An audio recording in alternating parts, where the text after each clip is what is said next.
और कहाँ लिखा है तुम्हारी किताब में कि सल्तनत से जुदा लिखा है तो उस किताब को हमारी किताब की तरह सार्वजनिक करो ना। महाभारत की तरह हमारी तरह उस किताब को सार्वजनिक करो, रामायण की तरह सार्वजनिक करो, भगवत गीता की तरह उस किताब को सार्वजनिक करो ना। हमें नहीं इस चीज़ को कभी दिखाया गया, नहीं भी कभी इस चीज़ को सिखाया गया, ना ही हमसे तो इतिहास तक छुपाया गया साहब। मुझे तो सोच के भी इसमें बड़ी हैरानियां तो हो रही है कि केवल नुपुर शर्मा ही जिम्मेदार है। भूल गए अकबरुद्दीन ओवैसी को जो कहता था 15 मिनट के लिए पुलिस हटा लो और देख लो और कर लो और क्या कर लो। आज वो नहीं कह रहा। आज कहे ना वो राजस्थान में कि 15 मिनट के लिए पुलिस हटा लो। क्यों ऐसा गहलोत नहीं हटा रहा 15 मिनट के लिए पुलिस? हटाए राजस्थान में 15 मिनट के लिए पुलिस और दिखाते हैं इनको इनकी कितनी सल्तनत से जुदा होते हैं। कनॉट प्लेस ये इधर सारी चीज़ें वही अंग्रेजों की बनाई हुई है। लेकिन हमने केवल जब हमें लगा कि हमारे सनातन धर्म पे आघात है, हमने उनको नहीं छोड़ा, देश से खदेड़ दिया। तो आप क्या उम्मीद रखते हैं हम इनको छोड़ देंगे? तो ये कहना बहुत ज़्यादा गलत हो जाएगा कि जब से भारतीय जनता पार्टी आई है तभी से ये जो है एक्टिव हुए हैं। क्या मुझे आप ये बताइए कि देश में जब सरकार किसकी थी? जब कश्मीर का नरसंहार हुआ था। यूपी में सरकार किसकी थी? जब मुजफ्फरनगर का दंगा हुआ था। जब ये मुलायम सिंह सरकार ने कार सेवकों पे गोली चलवाई थी, जब भी क्या भाजपा की सरकार थी क्या भैया? वहाँ भी यूपी में उस टाइम मुलायम सिंह की सरकार थी।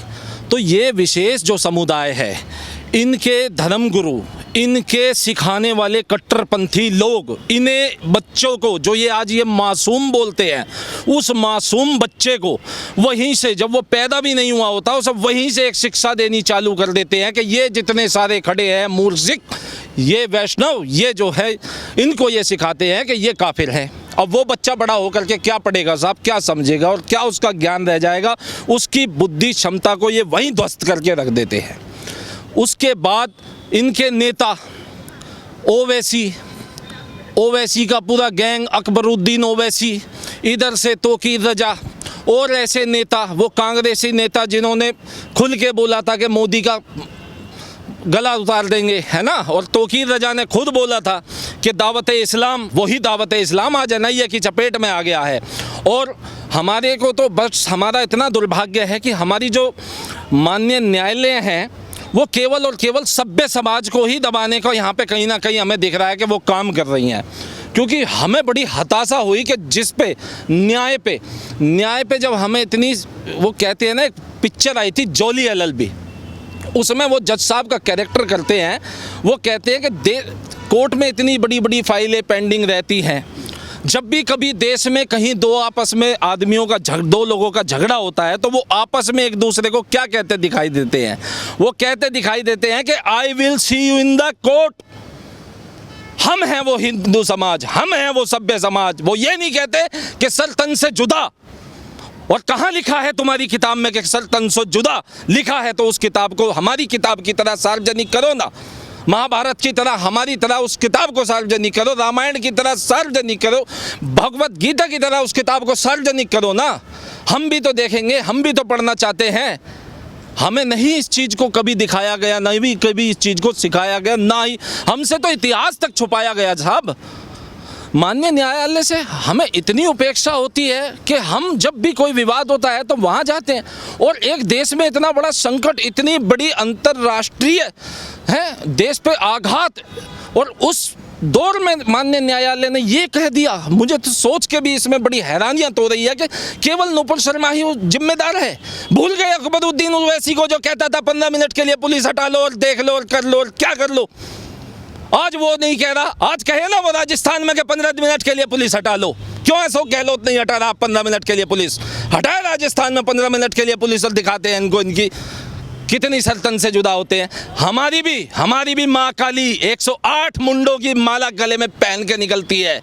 हमने कभी किसी हमारे नेता ने कहा कि हिंदुओं उठो और पहनो 108 मुंडों की माला अपने गलों में?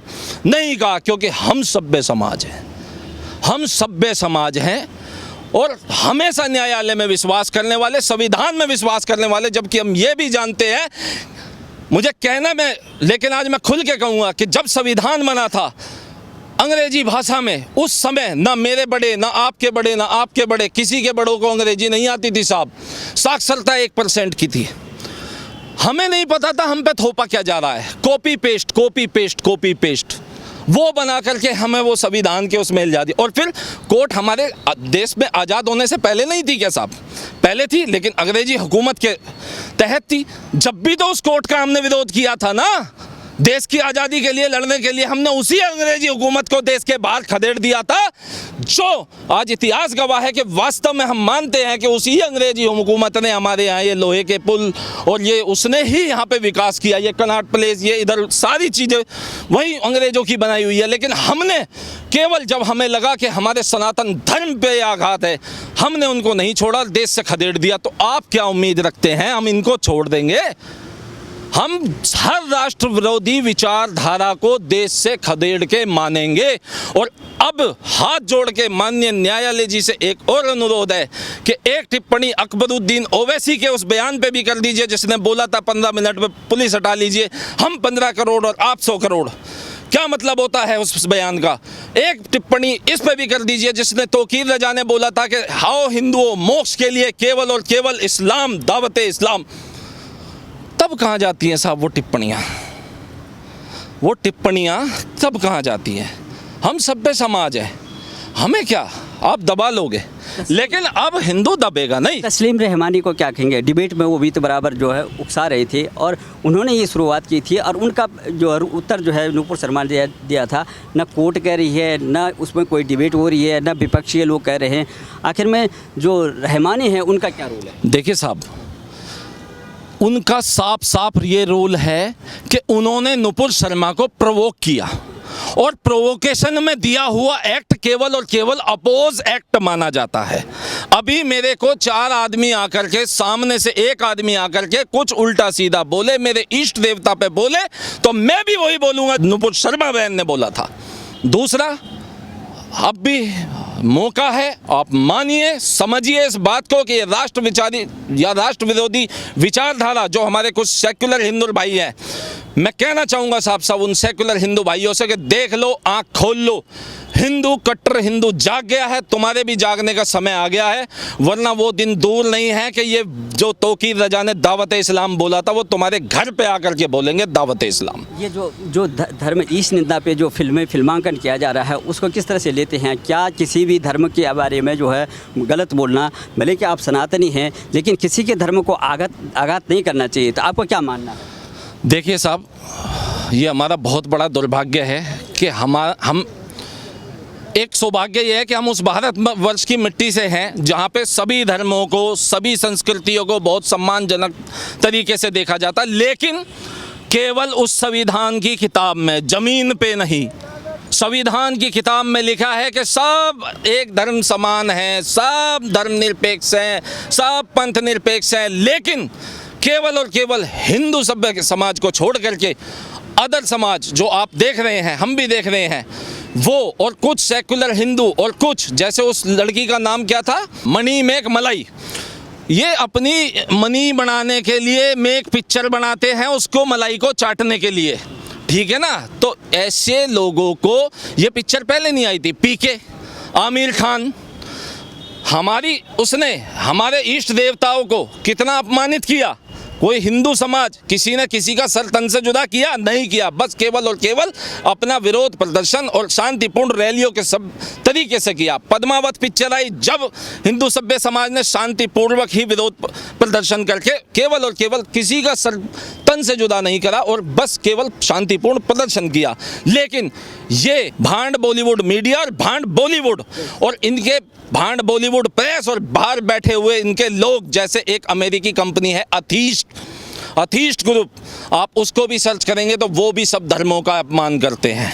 इनको संरक्षण देने वालों के खिलाफ कोई टिप्पणी कीजिए ना जज साहब, इनके लिए भी कोई टिप्पणी कीजिए ना, इनके लिए भी तो कोई कानून लाइए। आपने तो कह दिया, आपने खुलकर कह दिया कि ये जो जजों पर, इन पर निजी हमला हो रहा है, ये निजी हमला नहीं है साहब, हमारी धार्मिक आस्था, हमारी हिंदुओं की बेटी बहन, उसको प्रवोक किया गया, उसके मुंह पर, उसके सामने शिवजी भगवान को क्या क्या बोला गया, मैं अपने मुंह से नहीं कहना चाहूँगा क्योंकि मैं सभी धर्म का सम्मान करता हूँ। उस बहन ने इतना ही बोला, वो भी मैं नहीं कहना चाहूँगा क्योंकि वो किताब में लिखा है और उसे जाओ घर पे खोलो और पढ़ो, ठीक है। लेकिन आपने उस बहन के लिए तो कह दिया कि देश में आग लग रही है। ये पिक्चरें जो हैं ये आग लगाने का काम नहीं कर रही हैं क्या? ये पिछड़े भी आग लगाने का काम कर रही हैं। देश के विपक्षों को क्या कहें, ये कहीं कहीं इनका दोहरा मापदंड होता है, कहीं तो हुजूम लगा के चले जाते हैं।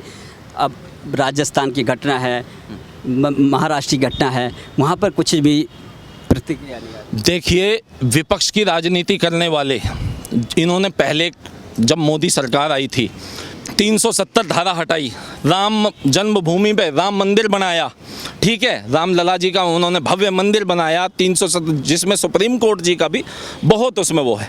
लेकिन विचारधारा हमेशा से बीजेपी की रही थी कि हम रामलला हम आएंगे और मंदिर वहीं बनाएंगे। यही गैंग आप देखो, केजरीवाल ने वहाँ जाकर के पंजाब में क्या बोला। उसने बोला कि कुरान एक पाक किताब है। हाँ, हम मानते हैं पाक किताब है। उसने बोला हर हिंदू को मानना चाहिए कि ये पाक किताब है।